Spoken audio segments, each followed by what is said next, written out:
Welcome viewers once again to this NPTEL course on education leadership. In the last class, we have already discussed about 21st century learners, their characteristic features, 21st century educators, their characteristic features. Today, we will discuss about 21st century pedagogy.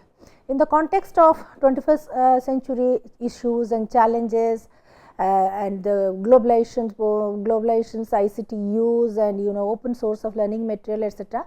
What should be the 21st century pedagogy and what are its focuses? Today we will discuss about this. The first point is outcome based learning. In 21st century pedagogy, we are emphasizing more on outcome based learning. Whatever instructional design, whatever curricula, whatever academic program we design for our students. So, we must focus on what is the outcome, what would be the learning outcome, what would be the performance. So, that is why all academic programs, instructional designs, curricula, etc., we have the one most significant focus is on outcome. What would be the learning outcome, or our whole learning process would be outcome based. So, then what is the outcome based learning? Now, at the end of the academic program, students need to demonstrate the mastery of both the domain specific learning objectives as well as domain independent learning objectives. So, at the end of the academic program, all the students they are supposed to and they must demonstrate certain domain specific learning objectives, like whichever domain they have taken up, be it science, engineering or humanities or whatever. So, within that domain, within that discipline, what they are supposed to learn, and they must demonstrate it in terms of their skills, in terms of their behavior, in terms of their attitude, in terms of their competencies, etc. So, that is confined to domain specific learning objectives, but along with domain specific learning objectives, some of the domain independent learning objectives, learning outcomes and learning objectives are to be there, or they have to demonstrate some domain specific as well as domain independent learning outcomes. So, what are the other domain independent learning outcomes beyond that subject discipline, like 21st century skills talk about the students before joining an employment, they must possess certain skills like communication skill, collaborative skill, teamwork skill. They must be deeply rooted in the reality, and they must be well acquainted with the problems, social problems, economic problems, and problems they must develop. They must have the problem solving ability to solve some of the problems, and communication skill, teamwork, leadership skill, sharing the knowledge, that kind of collaborative and cooperative skills, and many other skills are also there. That is the domain independent learning skills. Domain independent learning outcomes they must also possess and demonstrate. Second is that how to ensure mastery over 21st century knowledge, skills and attitudes.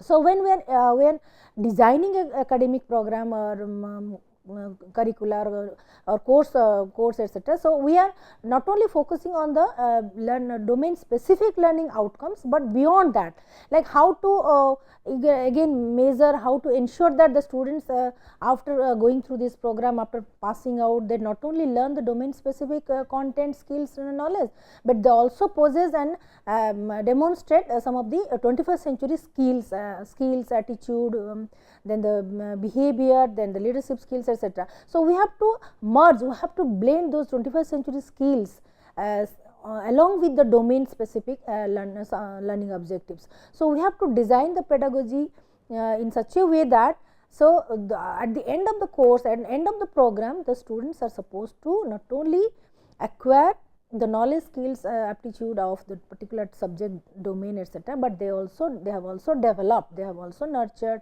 and they also possess the 21st century skills and competencies.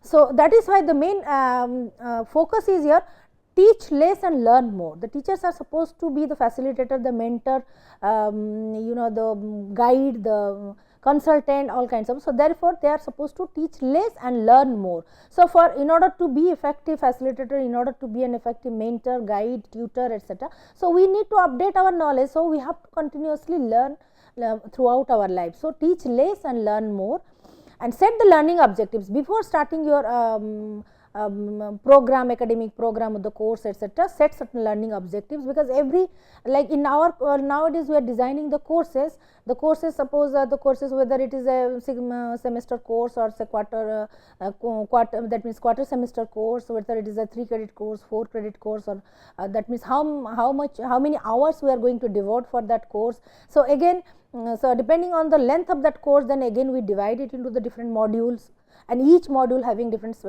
topics and subtopics, etc. So accordingly, for suppose if we have divided our course into 5 module or 4 module, etc., accordingly subtopics, topics, etc., then for we have to set the learning objectives, instructional objective, learning objectives for each and every topic and subtopic.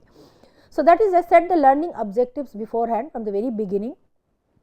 Second is that promote the guided independent learning. So here our again the focus is on how to make the learner independent learner. So our focus is to make the learner, to motivate the learner, to encourage the learner to be a self learner, to be an independent learner. And for that reason, we have to promote him, we have to guide him in different ways, by mentoring, by by facilitating him in clarifying the doubts. Then we by giving him support services, by giving him the links and the resources, learning resources, etc. So here again our focus is on promote the guided independent learning. So 21st century pedagogy's focus again is to promote the guided independent learning. That means teachers are there to guide the learner, but to become independent, the self learners. Then next is ensure close individual monitoring. So close individual monitoring, regular tutorial and feedback by the teachers again. So even though we want our learner to be independent learner, self learner, etc., but we have to closely monitor him, monitor his progress, monitor his performance, and clarify his doubts whenever he that means he fall back or lags behind. So individual monitoring, it is very much required, because again 21st century's pedagogy's focus is again on personalized instruction, personalized learning. So we want to give every learner personal experience of learning. So here personalized instruction, personalized learning is also very much emphasized. In that context, we have to monitor each and every learner's progress. And for that matter, we have to give him regular tutorial from time to time, to not only to clarify his doubts, etc., but to motivate him, but to give him informations about the future topics, or further how to enhance further this knowledge, and how to apply it in different contexts, what are its implications, all kinds of information as resources, and feedback by the teacher. And again the students also to strengthen their knowledge, to be motivated and to build up the confidence also, they need the constant feedback by the teachers, So next, use ICT to overcome the problems of the large classes. Unlike traditional classroom, the present days today's classrooms are classroom consists of huge students like 200, 300, 400, etc., because we are emphasizing more on the mass education. So more and more students are enrolling themselves in the higher education, etc. So here the classrooms are not restricted to teacher student ratio of 50, 40, one teacher, etc., but it's huge like 200, 300 above. So how to handle such a large class? Again, it's a challenge for the teachers. So even though online education is there, online platform is there, virtual learning is there, so many things, but the blended learning is the most effective one. So we have to often blend face to face communication, classroom lectures, etc. So how to deal with suppose in my class there are 300 students, how to monitor individually, how to give them individual feedback, how to cater to their individual needs, how to personalize the whole learning experience. So it's a huge challenge for the teachers, present day teachers. So in that context, we can use ICT to overcome some of these challenges, so to overcome the problems of large classes. But again, we have to be very innovative. in exploring how I can use this tool and that tool, or in which context in teaching this topic or that topic, which ICT app will be more suitable, which model of instruction will be more suitable, which kind of lab exposure experience will be more suitable, how can I provide them to make it more lively and more effective, etc. So, these are all the innovative thoughts that teacher has to pursue to handle, not only to deal with the large classes, but to individually cater to the needs of all the students and to make their learning as a more personalized experience. Again, the second focus again is on learner centric system. As you have already known that the today's the pedagogy today's focus is on the learner centric. The means the learners are the key focus of the whole teaching learning process, and learner centric system is not only to promote the independent learner to be independent self learner, but again we have to adapt ourselves to that learning centric system. We have to provide the resources, facilities to the learners. In that context, we can say that choose appropriate, challenging but achievable specific learning objectives. So, just now as we have discussed, we have to divide the whole course into different modules, again each module with to the topics and subtopics. So, with each topic and subtopic we have to specify the learning objectives. If I am teaching thermodynamics, if I am teaching constitution, if I am teaching the global warming, whatever I am teaching, I have to divide the whole course into different modules, each module having the topics and subtopics, and for each subtopics we have to specify the learning objectives. But again we have to design the learning objective in such a way that it is achievable. It could be learned, it could be acquired, it could be achieved by the learners. Suppose we have said highly tough and difficult learning objectives which is not achievable by the students, and it is not worth designing the course. So, choose appropriate challenge. It must be challenging, it must be giving some challenge to to improve, to expand the knowledge base of the students, but at the same time it should be achievable also. Second, state them in the clear and measurable terms using the action words. Again we have set the learning objectives. Now how to measure it, how to measure that how much how far the students have learned, acquired it. So, then again we have to measure the learning outcomes. How to measure the learning outcomes? Through different kinds of assessments, tests, etc., etc.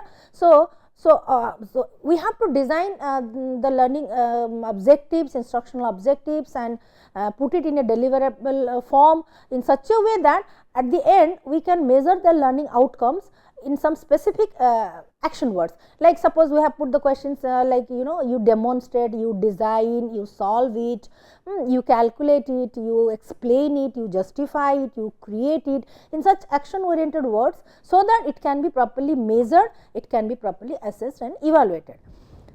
Then prepare the study guides, learning strategies with resources. Again whatever course, module, topics, etc. we design, the lesson plan we design, we must prepare it with sufficient learning material, learning resources, and learning strategies with enough of resources, material from collected from different sources. So, we have to enrich our course material as well by giving the different kinds of examples, resources, open resources, links, etc., and make it available to all students. So, whatever we have designed, the enriched course material, learning material for our students, it should be shared by all. It should be available. It should be made available to all the students, because again at the same time we are also believing in the equality, equal opportunity to all, equal access to all, sharing the knowledge with all. Because here we are focusing on collective capacity building. We are not focusing that these top 5 guys will be the best in the class, they should perform. No, when we are dealing with the large classes, our focus, our goal is that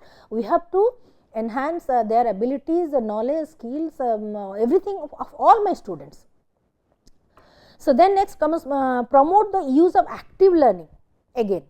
So, when we are focusing on the making the learner independent, more independent learner, self-motivated learner, and he must also regulate his own academic behavior, he must monitor his own progress, he must improve his performance by getting the feedback. So, for all kinds of these objectives, he need to be very active. That means we have to promote the active learning, active thinking. and we have to nurture this temperament among the learners, that you start whatever you learn, you don't passively accept it, you start thinking, actively thinking on the content, on the process, on the logic, on the rationale, on the justifications. So active thinking and active learning has to be incorporated, and it should be developed among the learners. So promote the use of active learning through, so nowadays by using the ICT we can also introduce it in the course material and learning situation, like stimulation.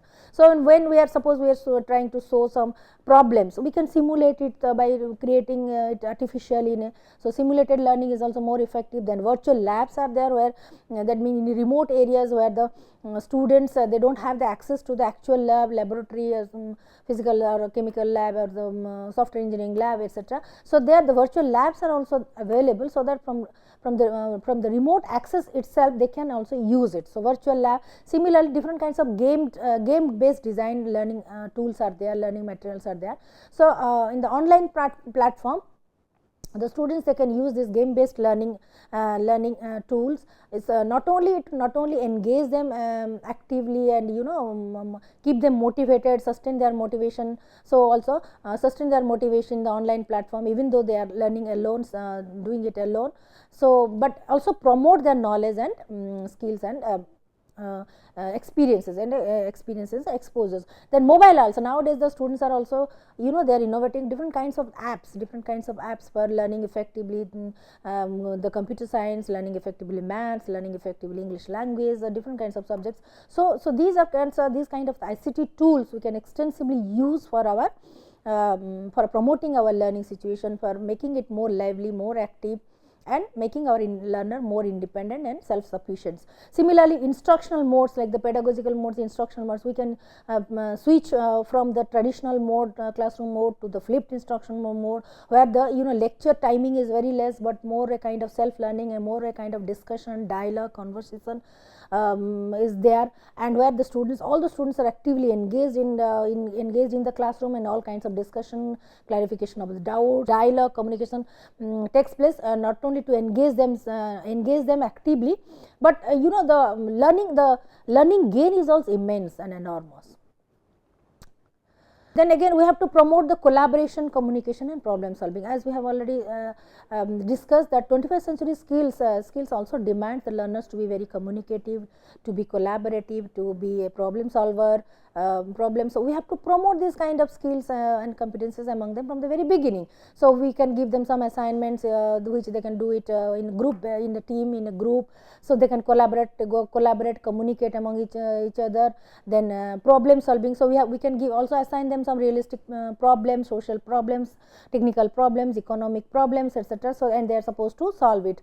So now, for example, that is why in the nowadays present days, the new schemes of Prime Minister schemes of Make in India, Startup India, and New India, all kinds of things. So here how to solve our problems, social problems. Learning is not just for learning the theoretical concepts or the theories, but how to implement it in the society, how to implement it for the solving the social problems, because ultimately our society should be uplifted, our quality of life should be enhanced.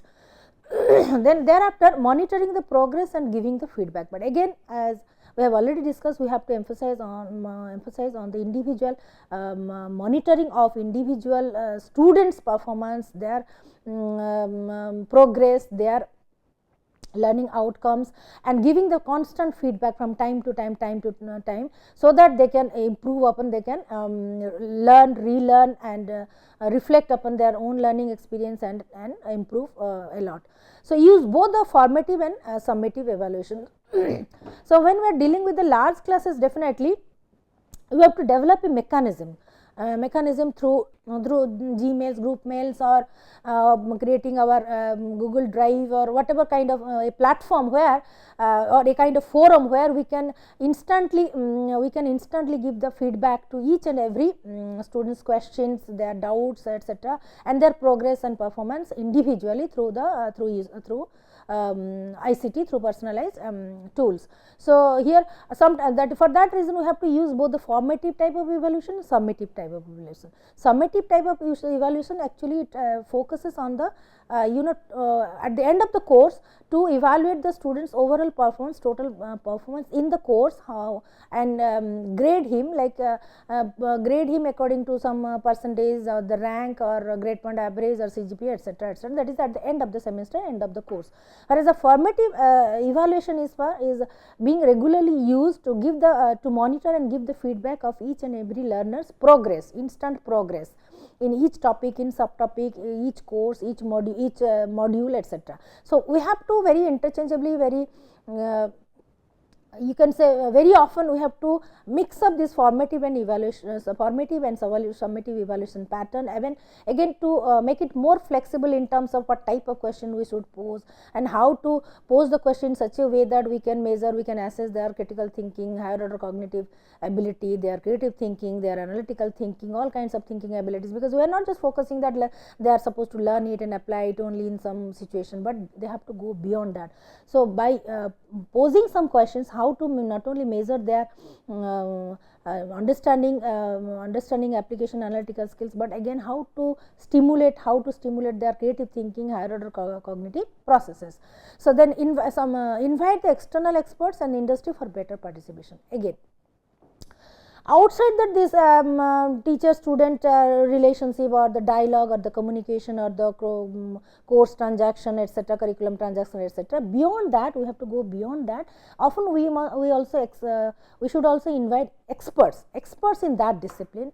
Sometimes they are the professional experts, sometimes they are the industry experts. So, so to invite them, because they can give us the direct information about the ground reality, like after joining the job, after joining the profession, what they are facing nowadays, what is the ground reality of an organization, what is the ground reality of a particular profession. So, we have to give this kind of information to the to our students to make it a more kind of complete learning process, like not only they are learning about the subject and supposed to develop the skills and competencies of 21st century, but etc. Now, they are also being familiar with the ground realities of the organizations, ground reality of the actual workplaces. So, invite the external experts to consult with for gaining more knowledge and clarifying our doubts regarding the scopes, opportunities, and the risk and the hazards or the setbacks, or for a particular kind of profession, how to prepare for it, and what is the probability of success, and how to then what are the job opportunities, again what can be the proposed career ladder for that. All kinds of questions the students, they have the all kinds of questions. So, before joining to the joining a particular profession, or even starting the preparation for that, they need the better clear clarification, explanation about the particular profession. So, they must be very sure, very clear about what they are deciding, what they are going to take up, how they are preparing, and the moment they land up in the profession, what they are going to face.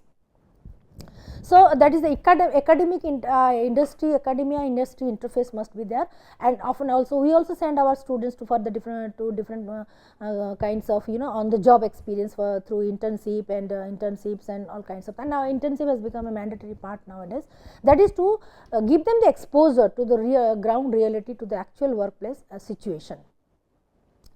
Then reduce the lecture hours and increase the tutorial hours. So, even though lecture is also a significant component of teaching learning process, but do not dedicate much lecture hours for this kind of course or the curriculum, etc. Rather, you give a small piece of thing, then provide them the learning material to go through it at home, like through flipped instruction, then discuss it, have a dialogue and clarify the doubts, and go beyond that, thinking of the more creative and critical questions on that. So, gradually, you should reduce, the teacher should reduce the lecture hours and increase the tutorial hours, and we can expose the students to the new topic by giving some pre-learning materials, by giving them some video clips, by giving them some clues, and ask them to go through it in detail through the internet and come back to the classroom with preparation for more discussion and question answer session.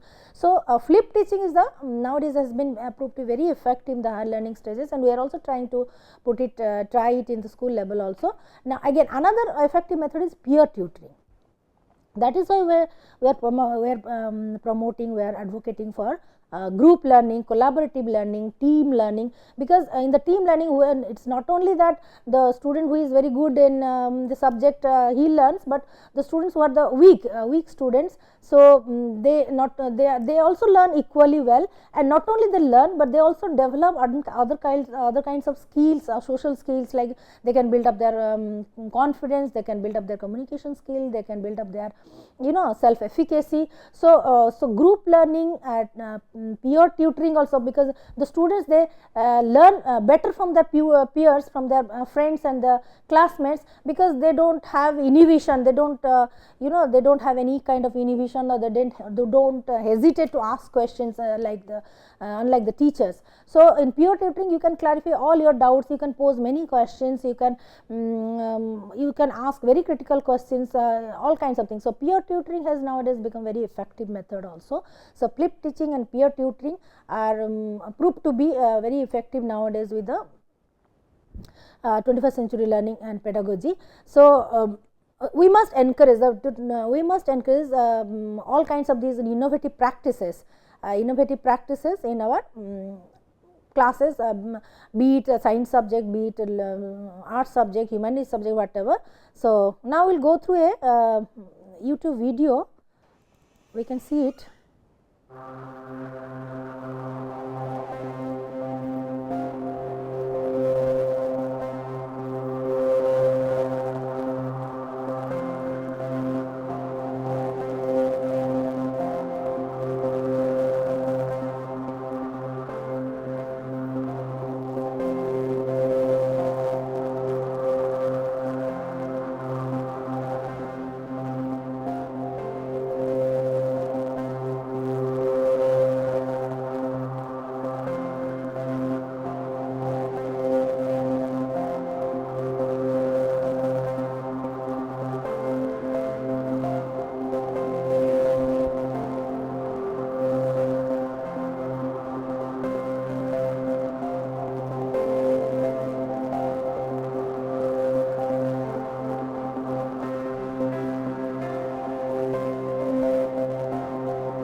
So just now, as we have seen in the video, we have to be the continuous learner for the whole life. So we have started with the professional developments in order to be a very good professional, and in order to excel, in order to succeed in life, we must engage ourselves in continuous learning, continuous development, keep our eyes and ears open for the innovative practices, etc. So, be it teaching, be it medical profession, be it engineering, whatever profession we take up, and doesn't matter whether we are the students, we are the fresh teachers, we are the senior teachers, doesn't matter at what level we are, but learning is for the whole life. It's a continuous process, because it can only bring sustainability sustainability and enrichment in our professional career.